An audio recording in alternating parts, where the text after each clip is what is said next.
Bütün гомерен фидакарьләрчә театрга багышлаган. Театр җәмәгатьчелегендә хезмәттәшләре һәм дуслары арасында зур абруй казанган, актерлык сәнгатенә тугрылык үрнәге булган шәхес. Сүз Кәрим Тинчурин исемендәге Татар дәүләт драма һәм комедия театры артисты Әнәс Галиуллин турында. Ул 9 мартта 78 яшендә безнең арабыздан китеп барды. Бу көннәрдә туганнары һәм хезмәттәшләре аның каберенә җыелды. Бүгенге тапшыруыбызны Шәхесләр сәхифәсендә ТССРның атказанган артисты, Татарстан Республикасының халык артисты Әнәс Сагидулла улы Галиуллинны искә алырбыз.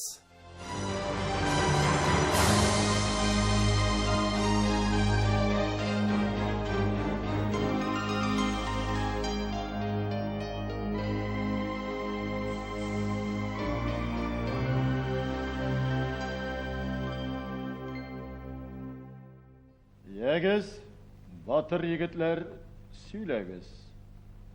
Кайлардан килдегез? Кәрим Тинчурин театрының олы батыры, баһадирдай гәүдәле, бер нигә дә битараф була белмәгән, гаҗәеп олы йөрәкле шәхес.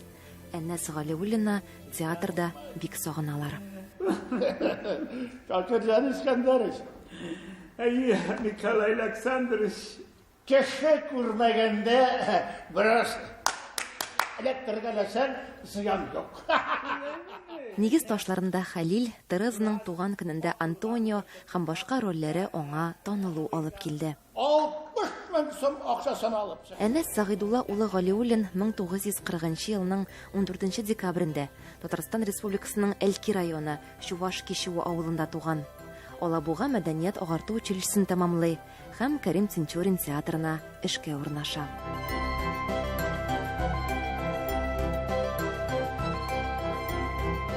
Бу көннәрдә Әнәс Галиуллинның кабере Ташлыда булды. Бисмиллаһир-рахманир-рахим. Театр хезмәткәрләре Әнәс абыйны җылы сүзләре белән искә алды. Гаделлекне бик ярата иде. Тугры сүзле иде. Күп кешегә шомагандадыр. Ләкин бик гадел, бик талантлы һәм бик яхшы тормыш юлын узды. Бик кешелекле иде. Әнәс кызлар, бик озак еллар бергә эшләдек. Бәхил бул. Авыр туфларын җибәрәсен үстем. Безнең Фәнис Наиловичның киңәшчесен, шуны курыкмыйча әйтеп була ул сүзне һәм үзеңнең киңәшләрең белән һәр вакыт тыңлата ала торган ниндидер бер рухи көчең бар иде. Күп беләдериең. Әйе, сине 9 класстан Куйбышев сәхнәләренә меңгергән беренче шушы профессионал кеше, шушыннан башланып китте иҗат тормышым дип әйтәсем килә. Һәммәбез белән уртага салып, киңәшләшеп, сөйләшергә мөмкин зур йөрәкле кеше идегез Әнәс абый. Рәхмәтләр укып, дуа кылабыз. Барып җитсен ул синең рухка, җылы яңгырдай җаның назласын. Һәрбер дуадан, яхшы сүзләрдән, амин. Тамашачыга 100дән артык роле аша таныш.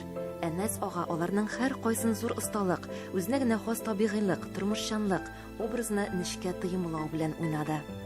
Без Әнәс абый белән 38 ел бергә театрда эшләдек. Мин театрга килгәндә ул 40 яшендә гөрләп, гренадирдай ир, бөтен театрны күтәреп бара торган артист. Ул запуск булып та эшләде, безнең администратор булып та, замдиректор булып та. Аның театр бер икенче семья булды. Ул һәр елны сезон беткәч, ул әйтә, китә, арда пенсия бар, юк, сезон башлап, театрга тагы бар. Театрны әйтәләр, театр битендә минем икенче йортым дип. Белмәйм, ул икенче йорт кына микән. Театр ул безнең бөтен барлыгыбыз, бөтен тормышыбыз. Biz аны сагынып килеп аладыр, потому что яхшы кешесен көтәсең аны. Кайтканын китеп торасың. Менә ул театр белән кайтадыр безгә, авылда спектакль куялар дип безне карарга яшәдер, без бара торга инде җыелышып. Әнәс Сагидулла улы Галиуллинның 55 елдан артык гомере Кәрим Тинчурин театры белән бәйле.